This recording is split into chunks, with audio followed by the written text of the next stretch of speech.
जब हम सुनते हैं कि कोई व्यक्ति 3 वर्षों से ऊपर भी निराहार रह सकता है, बिना भोजन किए रह सकता है, तो जवाब आता है नहीं रह सकता है। क्यों?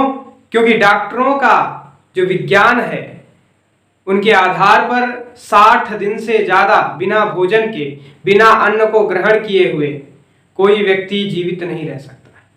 उसे कोई ना कोई समस्या उसके शरीर में आ जाएगी। परंतु इसी बात को खारिज करने के लिए मध्य प्रदेश के जबलपुर में एक दादा गुरु नाम के आध्यात्मिक गुरु, जिन्होंने 33 महीनों के ऊपर बिना अन्न को ग्रहण किए, बिना फलों को ग्रहण किए, बिना दूध को ग्रहण किए, केवल नर्मदा नदी के जल पर 33 महीनों से जीवित हैं। ऐसा भी नहीं है कि वो केवल अपने कक्ष में ही बैठ करके यह व्रत कर रहे हो, परंतु वह तो 3200 किलोमीटर की नर्मदा परिक्रमा भी लगा रहे हैं। कई विज्ञानों में कहा जाता है कि ऐसा संभव नहीं है, परंतु जब भैया जी सरकार यानी कि दादा गुरु के नाम से इस विख्यात साधु के पास में जब विज्ञान के अधिष्ठाता, विज्ञान के चिकित्सक जाते हैं, उनके शरीर की जांच करते हैं, उसके बाद जब पता चलता है कि उनका पूरा शरीर स्वस्थ है, तो वो लोग आश्चर्य में पड़ जाते हैं। उन लोगों को एक अनोखा दृश्य प्रतीत होता है कि कोई व्यक्ति कैसे रह सकता है। इसी बात को कहते हुए दादा गुरु ने कहा, जो भैया जी सरकार मध्य प्रदेश के जबलपुर में है। आपको बता दें कि आज के 1 साल पहले नरेंद्र मोदी जी ने उनके विषय में एक ट्वीट किया था। उन्होंने कहा था कि आपका यह एक अनोखा कदम मां नर्मदा के लिए वरदान साबित होगा।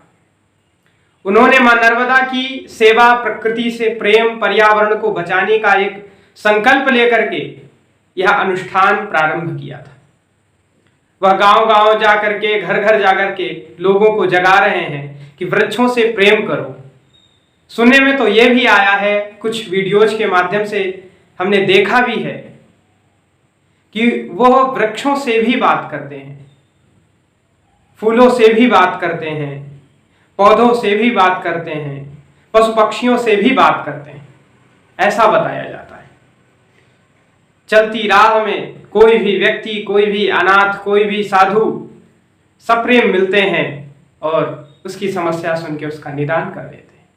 उनका मेन जो उद्देश्य है, उनका जो मूल सिद्धांत है, वह प्रकृति को बचाने का है। और यह एक वैदिक होने के नाते मैं भी उन्हें समर्पित करता हूं।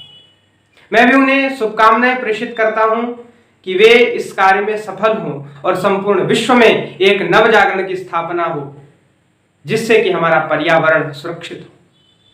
वह नर्मदा के प्रति इतना स्नेह रखते हैं कि नर्मदा नदी को साक्षात अपनी मां मानते हैं। उन्हीं का जल ग्रहण करते हैं, उन्हीं में स्नान करते हैं और उन्हीं के किनारे रहते हैं।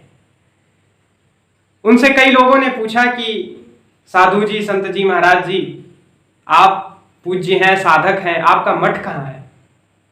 तो उन्होंने कहा कि जो आप लोगों के लिए तट है, वह मेरे लिए मठ है। यानी कि मां नर्मदा नदी जिनके लिए तट का कार्य कर रही है, जिनके लिए विचरण का कार्य कर रही है, वह उनके लिए मठ है। उनका घर ही नर्मदा नदी का तट है। तो लगभग 33 वर्षों से निराहार रह रहे यह दादा गुरु नाम के व्यक्ति हैं, जो कि भोजन को त्याग करके केवल जल पर जीवन को आधारित किए हुए हैं। विज्ञान तो मानने से इनकार कर देता है, परंतु ये भगवतीय शक्ति है जो उन्हें चला रही है। और ऐसा भी नहीं है कि वह व्यक्ति एक स्थान पर शांत बैठा हो। वह व्यक्ति 3200 किलोमीटर की नर्मदा नदी की परिक्रमा लगातार कर रहा है, प्रतिदिन कर रहा है और जगह जगह जाकर के नवजागरण कर रहा है। उनकी ऊर्जा देख करके आप लोग भी आश्चर्यचकित हो जाएंगे। देख लीजिए उनकी ऊर्जा का प्रभाव। उस द्वार की सेवा के लिए याचना चल रही, ये मेरा विषय नहीं है, ये विषय सरकार का है, शासन का है। आप लोगों ने सुना कि कैसे वह अपनी ऊर्जा के माध्यम से लोगों को जगाने का कार्य